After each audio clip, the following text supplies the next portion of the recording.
qu'il y a autre chose. Parce que c'est non, non, c'est quasiment inexplicable ce qui s'est passé. C'est surréaliste. Avec Victor Osimhen, retour au jeu, retour à la nouvelle disposition du Nigeria. Espérant que le Nigeria n'a pas perdu au change, parce que oui, celui qui est rentré, on le connaît également. Moses Simons, qui était titulaire sur les deux derniers matchs, enfin les deux derniers matchs, parce qu'il n'était pas titulaire lors du premier, mais qui avait fait une très belle entrée sur les côtés lorsqu'il avait remplacé Samuel Chukwueze. Ouais, Moses qui a été très bon, surtout à sa première entrée où il a été très décisif sur son côté en offrant beaucoup de ballons à Victor Osimhen qui a été très maladroit ce jour-là. Donc un joueur provocateur, un joueur qui est très bon en 1 contre 1.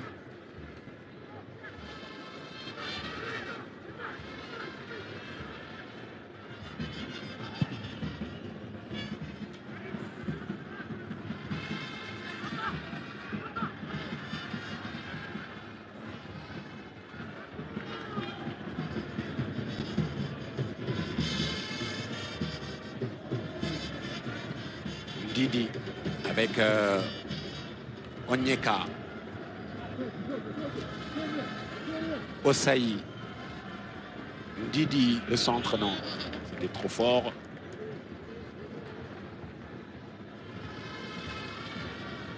Didi qui n'a pas dosé son centre. On voit encore beaucoup accords décrochés, créer vraiment le surnombre. Il est bon en appui, en même temps il est très bon dans les espaces. Il est vrai qu'il est un peu maladroit, on n'a pas vu décisif depuis le début. 18 tirs du Nigeria, 18 contre 2 pour le Mozambique. Si ça peut, pour ceux qui ont encore besoin d'une preuve de la domination, au-delà des 3 buts à 0 avec Simon. Premier ballon où il peut être dangereux dans la surface de réparation avec Alex Iwobi. Ndidi, c'était un peu fort. Le capitaine du Nigeria va s'employer pour garder le contrôle de ce ballon et surtout décaler pour Onyeka. Et ça fait hors-jeu. Beaucoup de justesse dans le jeu de Alex Iwobi, surtout dans son placement. Moi, c'est dans sa manière de se placer qu'il m'impressionne encore et encore. C'est un joueur assez intelligent qui arrive souvent à se placer au bon moment, même qui fait dézonner l'équipe adverse. Quand c'est bloqué au milieu, il arrive à venir en plein axe pour demander les balles. C'est vraiment un playmaker dans cette équipe du Nigeria. Il y avait énormément d'espoir quand il a démarré. Hein, on avait beaucoup parlé de lui comme une petite pépite du football nigérian. Malheureusement, je pense qu'il a été trop tôt comparé à son oncle, parce que c'est le neveu de Djidji Okocha, pour ceux qui ne le savaient pas. Alex Iwobi, c'est pas facile d'être comparé à Okocha, surtout quand on voit jouer au ballon. Mais oui, il le compense avec cette très grande capacité tactique. Techniquement, c'est pas la même chose, mais tactiquement, ça reste un très grand joueur, c'est Alex Iwobi. Ouais. Souvent, quand on est parenté à un grand joueur, c'est difficile les comparaisons. C'est pas facile.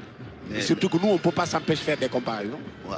C'est un peu notre travail aussi. Absolument, mais c'est un très bon joueur, Alex Iwobi. Joueur très important dans le dispositif nigérian.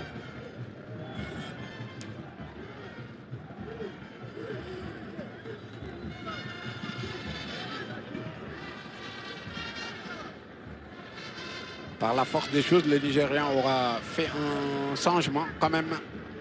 Un seul, au moment où les Mozambicains sont déjà à 4. Et il reste une quinzaine de minutes et le Nigeria n'a toujours pas fait évoluer son équipe qui mène 3 buts à 0 et domine outrageusement.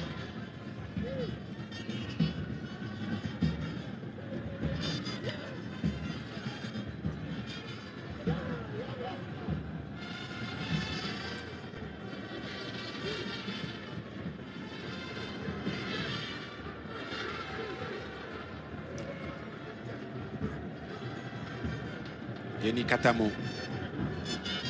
Avec Guimarães. Guimarães pour Mexer. Katano qui récupère mais pas dans de bonnes conditions. Et attention, le Nigeria peut repartir avec l'accord Adams. Il y a une situation de 1 contre 1. Le bon retour quand même de la défense. Ah non, le 1 contre 1 parce que l'autre 1, c'est Reynaldo. C'est différent, ça fait tout de suite la différence. Ah là, c'est différent. On voit un défenseur sur ses appuis, prêt à jaillir pour récupérer le ballon.